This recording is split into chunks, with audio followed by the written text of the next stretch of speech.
ہم لوگ اکثر یہ دعویٰ کرتے ہیں، یہ شکایت بھی کرتے ہیں کہ ہمارے اپنے ہمارا ساتھ نہیں دیتے اور ہمارے اپنوں کو ہمارے دکھ درد کی تکلیف نہیں ہوتی، لیکن ہم لوگ یہ نہیں سوچ رہے ہوتے کہ کیا کبھی ہم نے اپنے اپنوں کا احساس کیا۔ مولا پاک فرماتے ہیں کہ رشتے احساسات رکھنے سے ہوتے ہیں۔ اگر کوئی غیر آپ کا احساس کر رہا ہے تو وہ آپ کے اس رشتہ دار سے بہتر ہے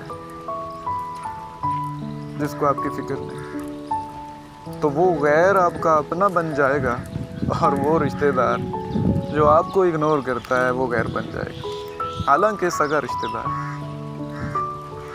تو بات یہ ہوئی کہ ہم خود نہیں احساس کر رہے ہوتے، ہم نے کبھی نہیں دیکھا ہوتا کہ ہم نے کسی کا کچھ لحاظ رکھا کبھی کہ نہیں۔ اب اگر ہم خود نہیں کریں گے تو پھر ہمارے ساتھ کیسے کیا جائے گا؟ ہاں، اگلی بات کہ اگر ہم خود کسی کے ساتھ خندہ پیشانی سے، نرمی سے، اچھے اخلاق سے پیش آ رہے ہیں، ہم احساس کر رہے ہیں اور وہ نہیں کر رہا، تو یہ جان لیں کہ ہمارا احساس کرنے والے لوگوں کو اللہ پیدا کر دے گا۔ ہماری زندگی میں وہ لوگ ضرور آئیں گے جو ہماری فکر کریں۔